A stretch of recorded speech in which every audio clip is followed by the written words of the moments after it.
Welcome to the Draft Professor. My name's Jim. I am joined today by Brian. Brian, this is your first Draft Professor podcast. I want to say welcome to the channel. How are you doing this evening? I'm doing great. Thanks for having me on.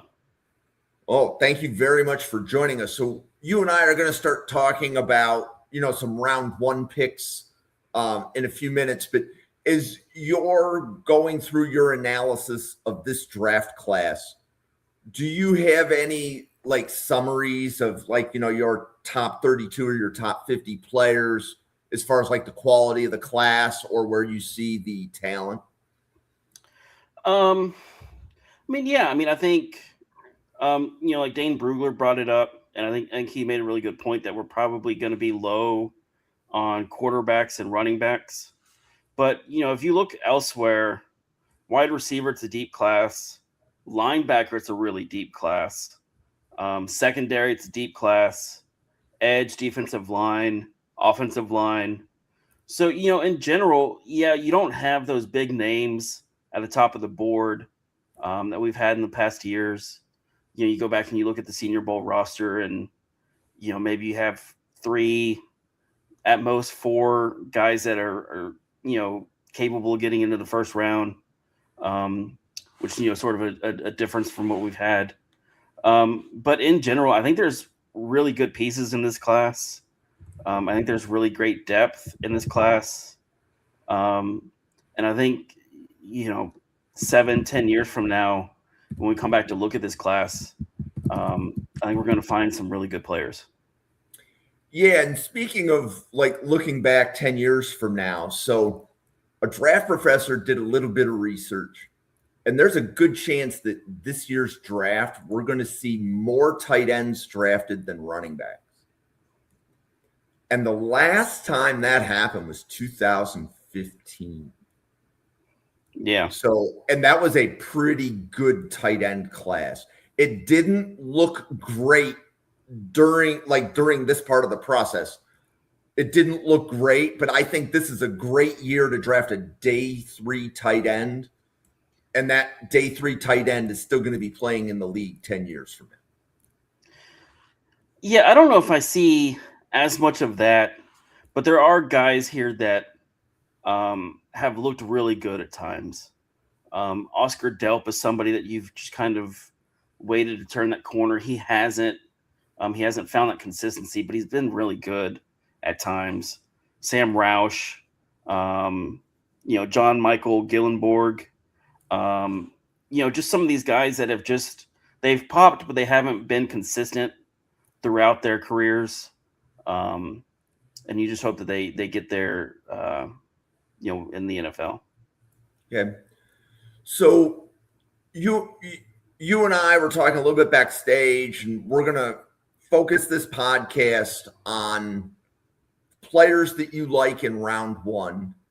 And I'm going to pull up the Draft Professor simulator. And I was probably going to focus on 6, 7, 8, and 9 in the draft for starters. So Cleveland to me is a fun team to start with the mock draft because I think there's a lot of directions Cleveland can go at 6. And I'm curious. We're going to do this thing here called the first round challenge on the simulator, which is 5 unique 1-round drafts. But I'm fascinated because I think Cleveland could go pretty much any direction other than probably defensive tackle. Right? I don't think you'd put somebody next to Mason Graham at 6. So if the draft went Mendoza, Reese, Maui, Noah, Bain, Tate, and the Browns are on the clock, who do you have graded high enough to take at 6 overall?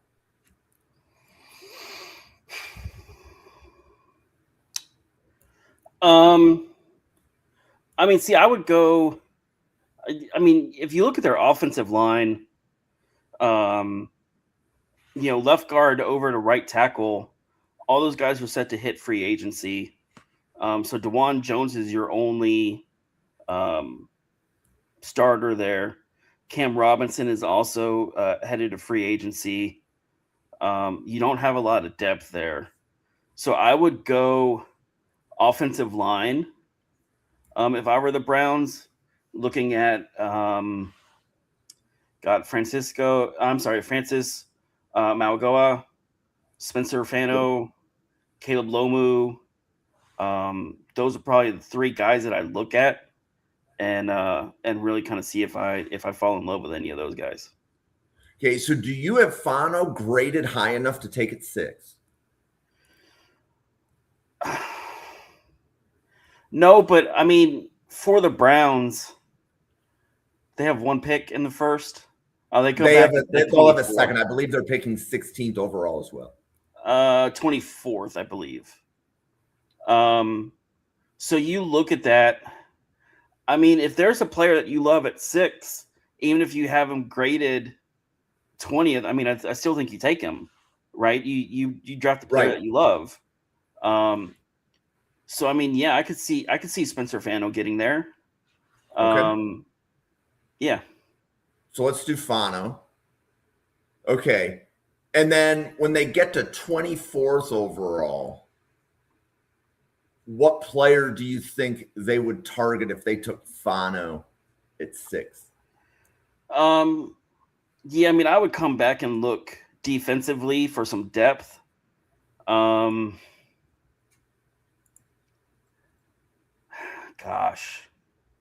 I mean,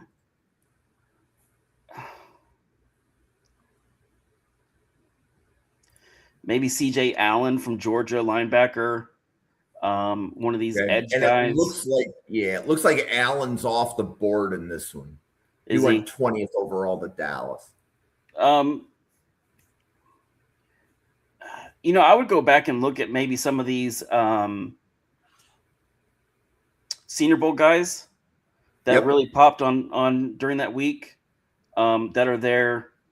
Somebody like Zion Young, Cassius Howell. Okay. So you have Zion Young, and this is a good discussion because Zion Young, I'm seeing grades from round 1 to round 3. And it sounds like from talking with you that you're Zion Young round 1. Yeah, he's in like the latter third of the first round for me. So somewhere in like that 18 to 32 range. I think is probably a really fair number for him from what I've seen. Okay, so let's do Zion Young here. I like that. And then Zion Young opposite Myles Garrett would be difficult. Okay, so with a first round challenge, so we just did the first mock, and that was Fano and Young. So what the simulator does is it snipes Fano from us before the Browns are on the clock again. So do you have Carnell Tate, Makai Lemon, or Jordan Tyson graded high enough to take it 6? Or if Fano was off the board, would you look at Lomu for the Browns or Freeling? I wouldn't. I would go back to wide receiver at that point.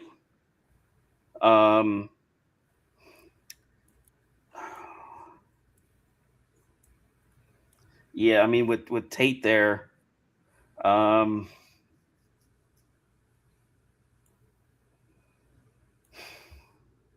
yeah, I would probably go Carnell Tate. Okay.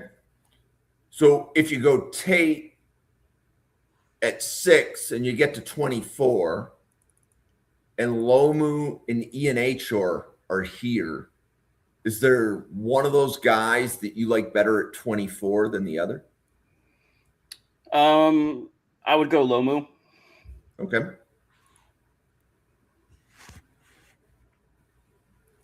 Okay. Simulator then puts us into another mock, but this time it makes sure that Fano and Tate are off the board before we pick. So if Ruben Bain has fallen to 6th in this one, do you have Bain graded high enough to take 6th overall?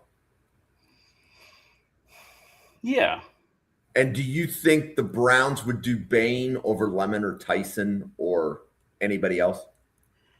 I mean, again, I think that free agency is going to tell us a lot of what the Browns want to do, right? But I think if you go back and you look,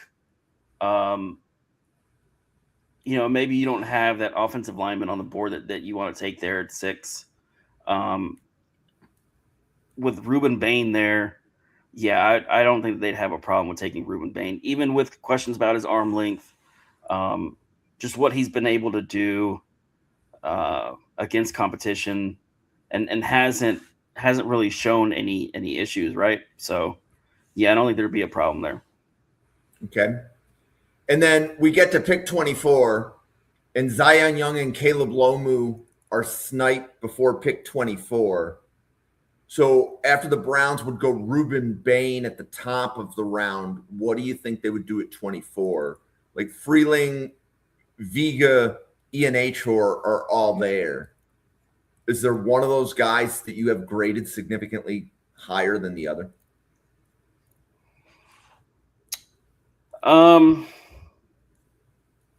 And we can look at more players. We're not limited to who's on the screen. So yeah, no, I mean, I would go Max Ian Achor.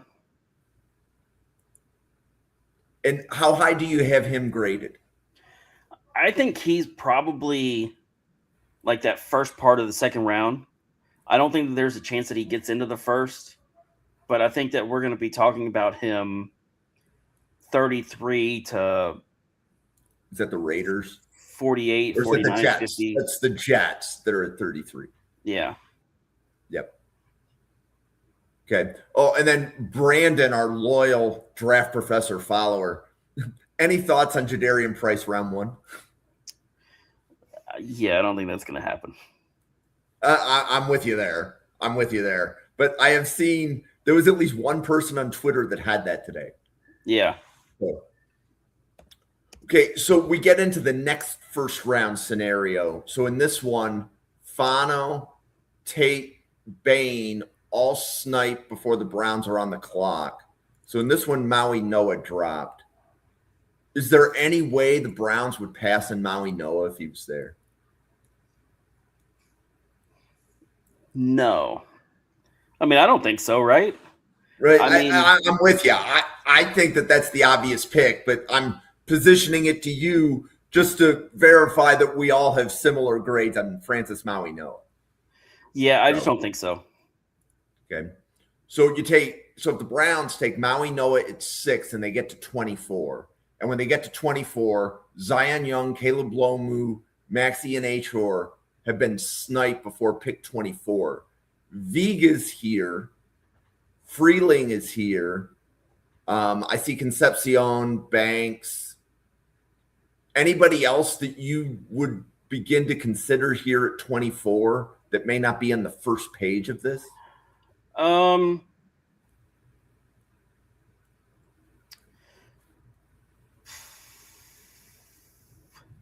Who do we have available at corner?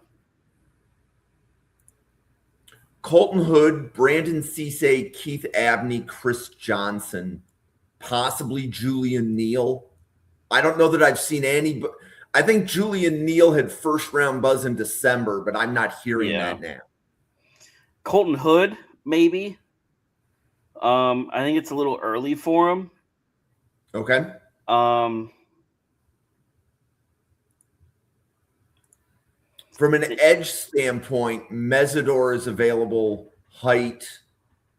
Malachi Lawrence, R. Mason Thomas. What about defensive line? Banks, Hunter McDonald are all here. Yeah, I think you could go. I think Banks would fit in really well. Okay. How high do you have Banks graded right now? He's on that back end of the first. Okay. Again, he's one of those Senior Bowl guys that, maybe is graded in the second round, but can sneak into the first. But I have him in the first. Okay. So this is an interesting mock. So when we do first round challenges and you're picking like in the top 7, you might see some things that aren't realistic. But if Fano, Tate, Bain, and Maui Noah are not available, Process of Elimination says that Fernando Mendoza drops. Do you think the Browns would take Mendoza if he's there? Of course. Yeah. So that one's easy. And then at 24, if Young, Lomu, Ianachor, and Banks are not available, and the Browns haven't taken an offensive lineman in this one. Is there an offensive lineman that you like at 24 if Lomu, Ianachor, and Fano are not available? Yeah, I think it's going to be Monroe Freeling. Okay.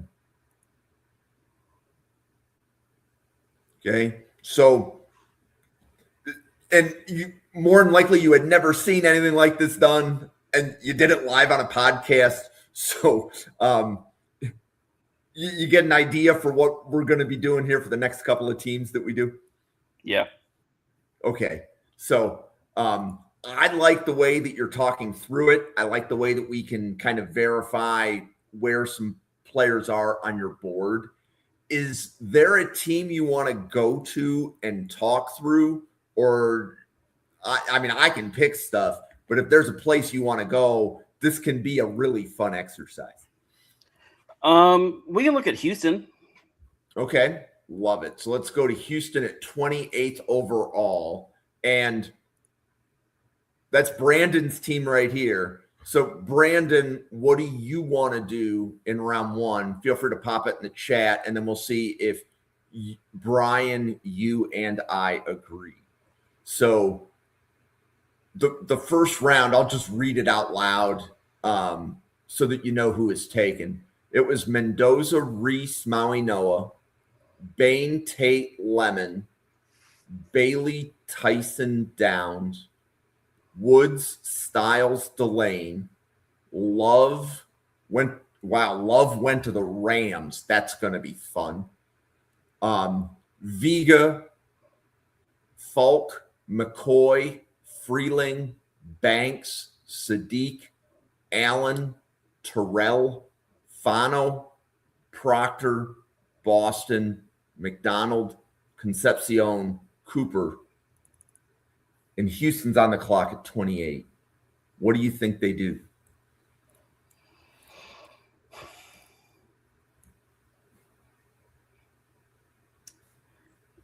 Who are my defensive linemen that are available? Hunter and Miller.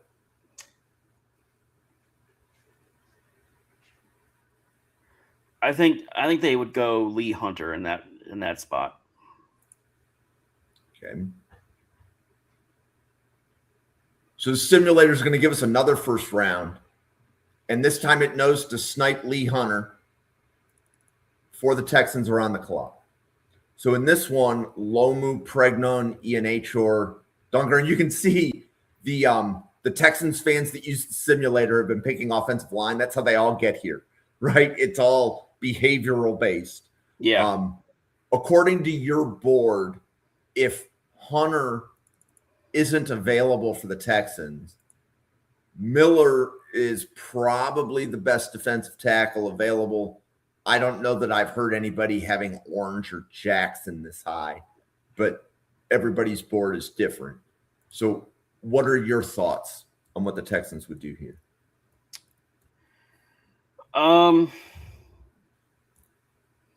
Caleb Lomu, I think, would be a really smart decision for them just to fill that right tackle spot. Obviously he's played left tackle, but I think he can play both. Okay. So in the third one, Hunter and Lomu get sniped before the Texans are on the board. Caden McDonald in this one dropped. And I'll verify. Yeah, so Banks is not here, but McDonald is.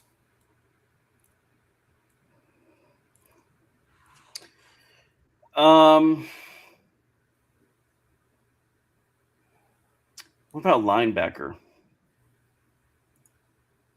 Anthony Hill and Trotter and Rodriguez are available. CJ Allen went 2 picks before the Texans. Yeah. Safety. Feeneman's here, as is McNeil Warren. The only safety that's been taken is Downs. I would go Thieneman. So your grade on Thieneman is high enough that you take him in round 1 and you're not blinking. I mean, I would blink, but I think if you look at who else is on that board, trying to fill a need, doing that, the cost analysis on that versus free agency, where you rank that position, I think you can justify taking him there. Okay. So if Hunter, Lomu, and Thieneman are off the board, and Houston's on the clock at 28. So in this one, CJ Allen dropped.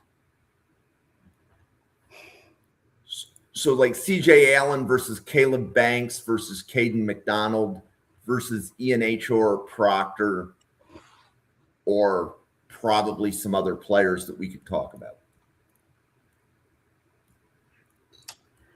I would go Ian Achor. Okay.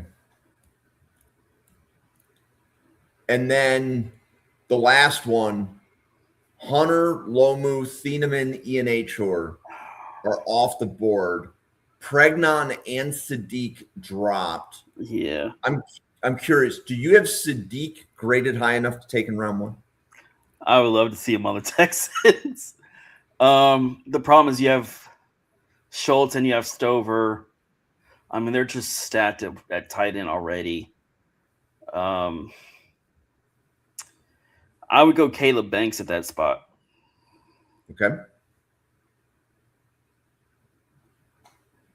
Okay, so I like that one. So that was Lee Hunter, Caleb Lomu, Dylan Thieneman, Max Ian Achor, or Caleb Banks as reasonable targets for the Texans at 28. So I'm trying to think. I want to do a Jeremiah Love one. Like, I'm looking and I think the Buccaneers. Mm-hmm. So we did a group mock last week, and I took Jeremiah Love to the Buccaneers. And let's just say there was some negative reactions to the pick. But a couple of the Buccaneers people were saying, like, that makes the offense a lot better. So the simulator's interactive, meaning that, like in this one, Jeremiah Love went at 13 to the Rams. So somebody came in for the Rams, and they've done enough mocks that Jeremiah Love went to the top of their board, right? But realistically, if Love doesn't go to the Saints or the Chiefs, there's a fall that could be, let's just say, interesting. Like, would a team like the Buccaneers consider Love? So right now, Love isn't on the board. What do you think the Buccaneers need to do at 15? I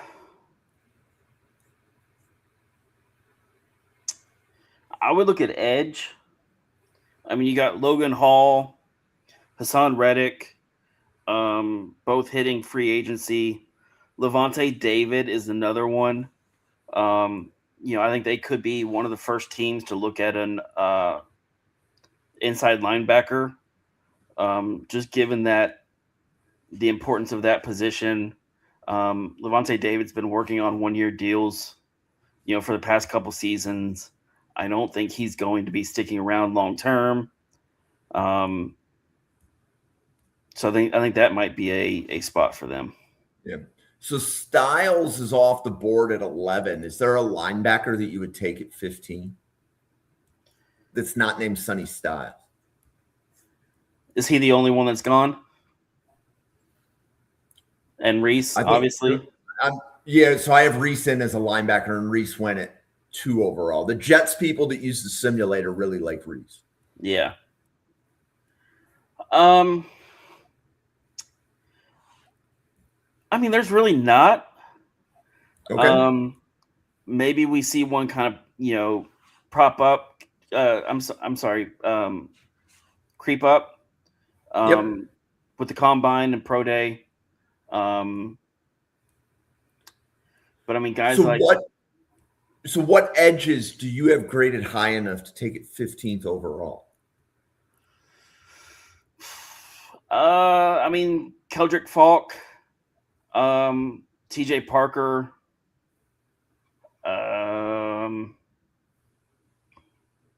even Zion Young Okay. is somebody that I would consider there. So, and out of those players, is Falk your highest graded of the three? Yeah. Okay. So we'll take Falk in that one. Okay. So then if Falk is off the board, Styles is still not available. Jeremiah Love is here. And this is kind of the conversation. Yeah. Right? Do you think, like, from a grading standpoint, what's your grade on TJ Parker versus Jeremiah Love? Like, how far apart are they on your board? I mean, for me, it's really difficult to grade running backs. I don't like taking them in the first round.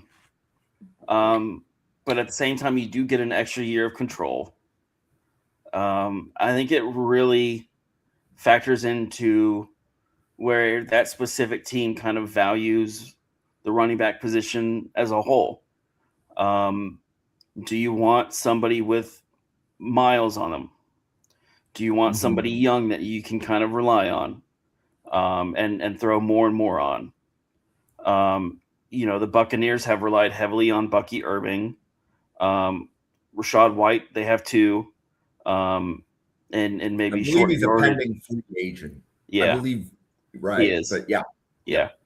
But I think he was more of a short yardage, third down kind of spell guy.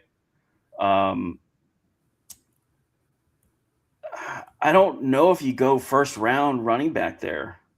Okay. I mean, to me, looking at that, I mean, we can do Jeremiah Love just to kind of make it interesting. But and I'm okay. Like, I'm okay, using your board and your philosophy and imparting it on the simulator. This one can be all about how you see it. You don't have to let my opinions bias your. The way that this works, I mean, I think it's really interesting to kind of pick different positions and let it kind of play out. Yep. So I will go Kenyon Sadiq. I think he fits that need for them right there. Okay, so if Falk and Sadiq are not available, right? They've been sniped before the Buccaneers are on the clock. Peter Woods dropped. TJ Parker is here. What do you think the Buccaneers would do? Caleb Banks is also here. Is Love there? In this one, no. In this one, Love went 7th overall. What about wide receiver? This should be pretty good. So Lemon is here at 15. As is Concepcion, Boston, Bell, Surratt, Cooper. Brazel's here. I mean, I think the only two wide receivers that have gone are Tyson and Tate. Yeah. I would look at Denzel Boston. I think you can justify taking him there. You kind of wonder what's going to happen there with Evans. Okay. So Falk, Sadiq, Boston are off the board before the Bucks pick at 15. Styles went at 8, so Styles is not here. I would go Jordan Tyson. That's the one that sticks out to me like a sore thumb.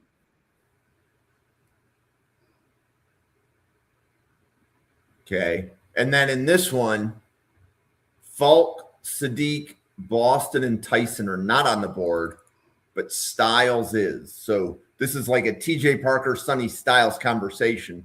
Yeah. But I don't know that that's a conversation. Yeah, I would go Sonny Styles. I don't think that I would second guess that. Okay. So I like being able to talk through some different scenarios. Is there a team that you want to try this for? Let's go with the Rams. Love it. 2 picks. We get to talk about 10 players. And I'm definitely really curious to see some of your choices here, because I had a conversation with some Rams fans on Twitter last night, and apparently when I showed them some of the screenshots for this, they didn't like it. And like, I'm okay with people not liking my mock drafts, but so to me, the Rams need to go defensive back. Yeah. In a bad way. So like, they're looking at Love, McCoy, Terrell. I think those are the best 3, just to confirm wide receiver. Lemon went at 6, so Lemon is not available in this one. What would you do here? I would go Jermod McCoy. Now, do you think McCoy would go top 5 if he was healthy? Overall? Yeah. No. Like to the Browns. Well, Browns are 6, but like maybe to the Giants. Like the Giants need a corner.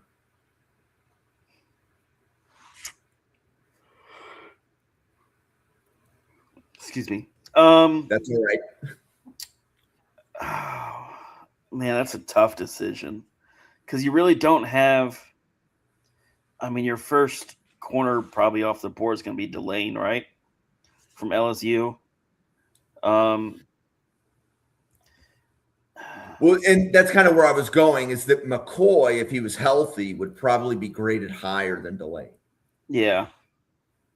And that's kind of where I was going, is that if he gets a clean bill of health, do you think we see McCoy go in the top 5? Like, I had a conversation with some other people today about how many blue chip grades do people have, and it's Caleb Downs and if McCoy is healthy.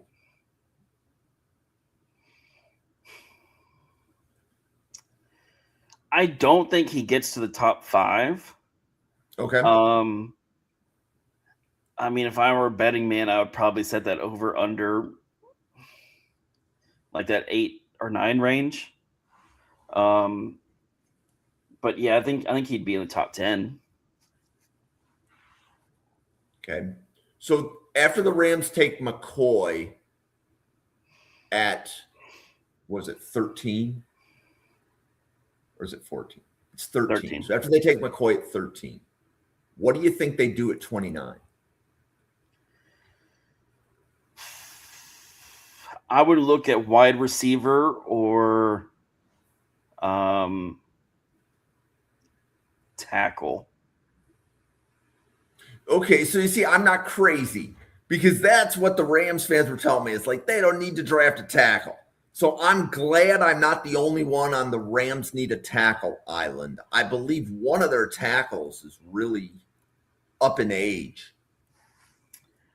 Right. Well, didn't Rob Havenstein retire?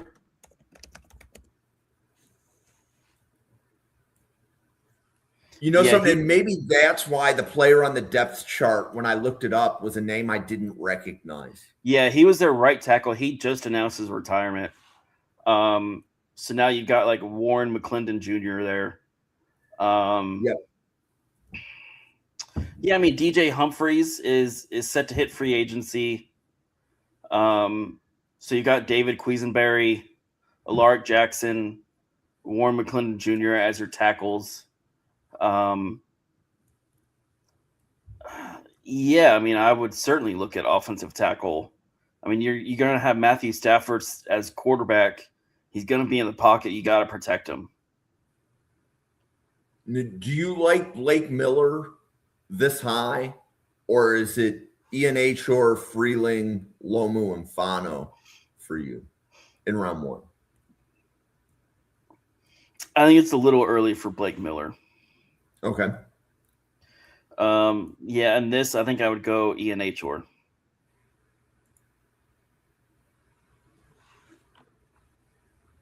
Okay, so in the next mock, McCoy is sniped before the Rams are on the clock.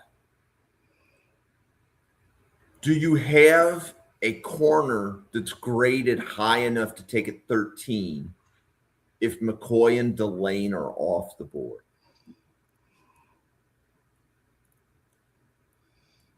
No.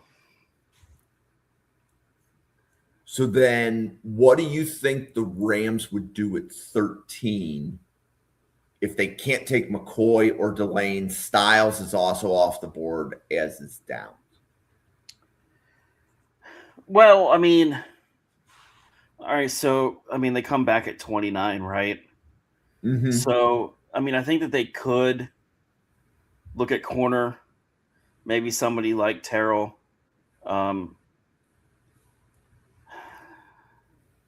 Well, who's available at wide receiver? Casey Concepcion, Denzel Boston, Chris Bell, Ted Hurst. So at this point, I think only 3 wide receivers have been taken, and that's Tyson, Lemon, and Tate. Yeah. I would go Concepcion.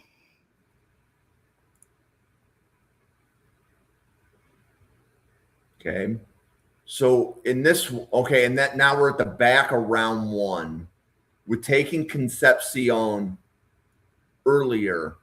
Is there a corner you like late in round 1 for the Rams? Keith Abney's somebody that's intriguing to me. Don't know if he's above Colton Hood, but we can go with him, assuming that maybe the Rams fall in love with him. Okay.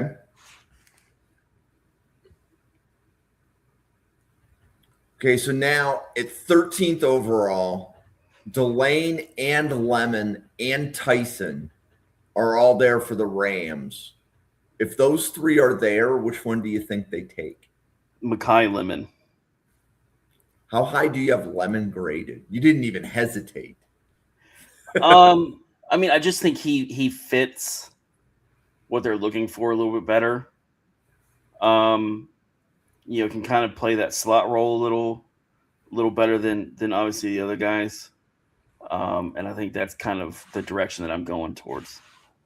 Okay. And then we get to 29th overall with Ian Achor and Abney sniped before the Rams pick at 29.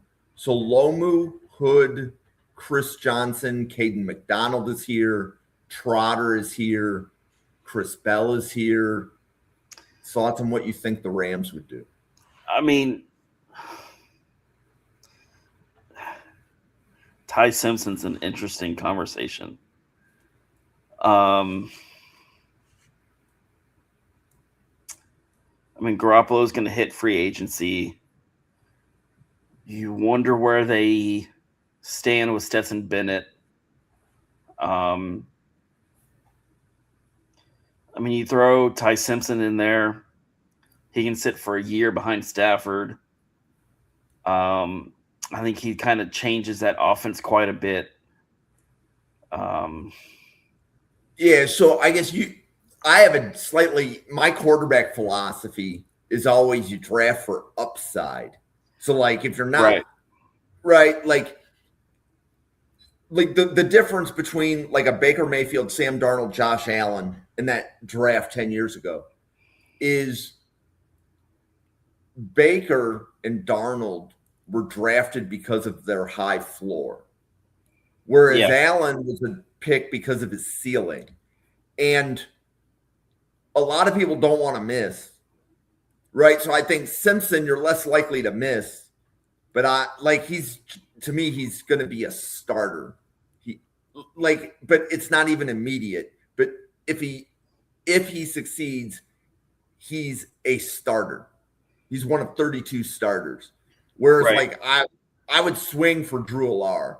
I don't know that I would swing for Drew Allar at 29, but I would swing for Drew Allar. I like Allar's ceiling a lot better, but that's my preference. I think I would go Ty Simpson. I don't know if I'd love Drew Allar or somebody like Cade Klubnik, some of those guys in this class. Okay. So if McCoy, Concepcion, and Lemon are all off the board at 13, Delane's here, Tyson's here. I and would Peter go Woods is also here. Delane. How high do you have Delane graded? He is like comfortably in my top 10. I had to go back and look at the exact number, but Okay. yeah, he kind of fluctuates, in some of the mocks that I do, between like 6 and 10. Okay. And then if the Rams do Delane at 13, and ENHR, Abney, and Simpson have all been sniped by pick 29. I was told the Rams don't do linebackers in round 1. Like, I would love to do CJ Allen here, but I was told yesterday, like, the Rams aren't going to do linebacker in round 1. So even if Sonny Styles dropped, they were telling me he's not going to be the Rams pick. I don't know that I agree with them, but what are your thoughts on what you would do if you were Les Snead here?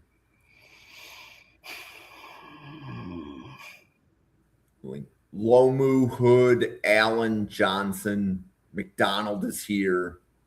Thieneman is here. Sadiq is off the board, correct? Yes. Sadiq went 23 to the Eagles. Yeah. I mean, I would look at like a slot receiver.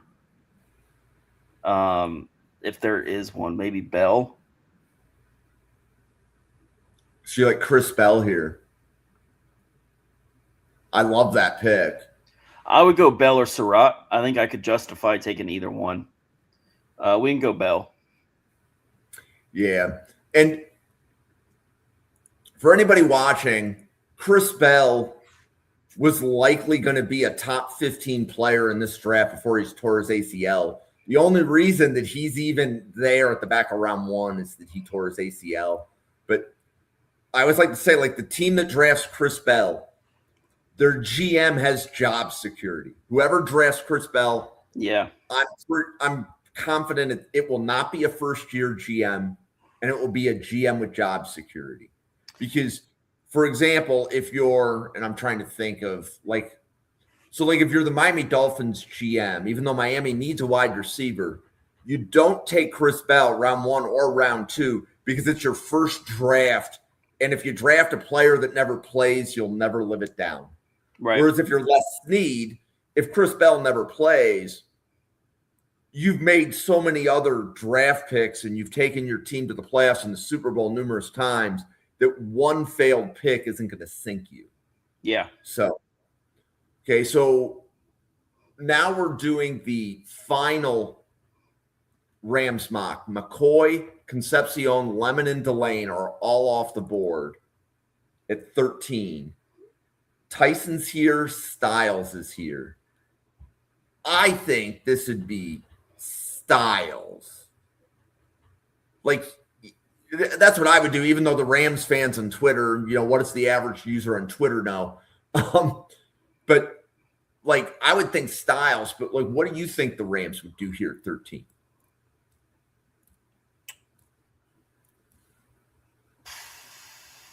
Well, I mean, Devontae Adams is 33. You wonder how long he's got left. I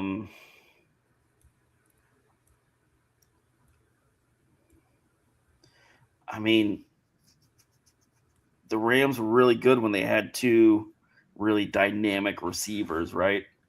With Puka Nacua and Cooper Kupp. Cooper Kupp. I'm going to go a different direction. I'm going to say Kenyon Sadiq. Oh, you see, I like how you think. It's just, I mean, they don't have a prolific tight end on their roster. They've drafted, you have Terrence Ferguson, but they've drafted, 4th round, 5th round, have picked up some guys. Like, go out there and get the guy that you love. So then coming back, I would go.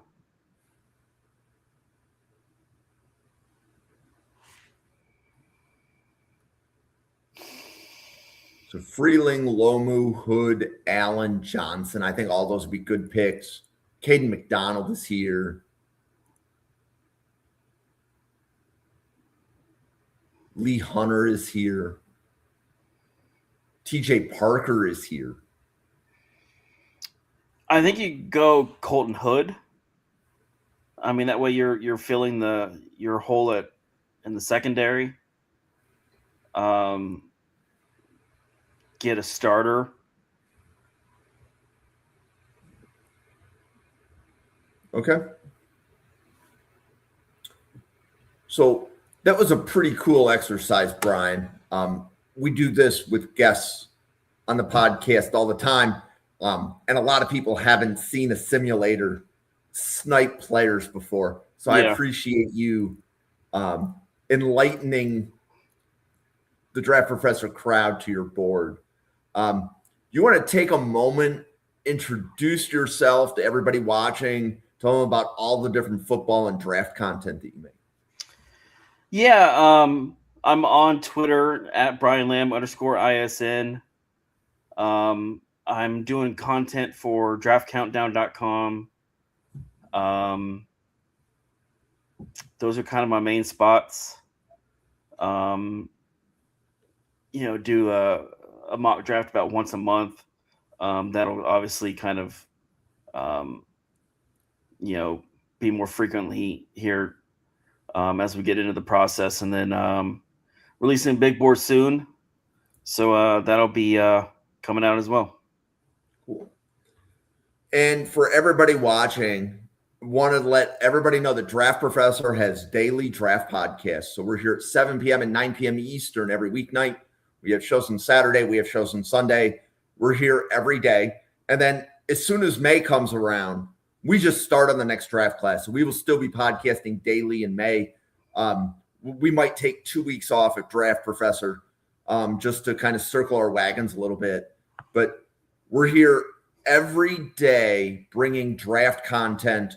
Over the summer, it might feel like college football content, but we do cover college football a little bit differently because we're focused on the players and not the teams. So we'll be able to talk about, the top 500 players in college football all the way through the summer, all the way through October.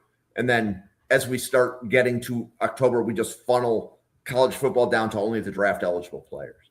So want to let everybody know that. And if you want more information, follow Draft Professor on Twitter at NFL Draft Fanatic. No, I am Fanatic. For Brian, myself, and the 80 podcasters at the Draft Professor, thank you so much for watching. We will see you on a podcast again in about 1 hour. Thank you, everybody.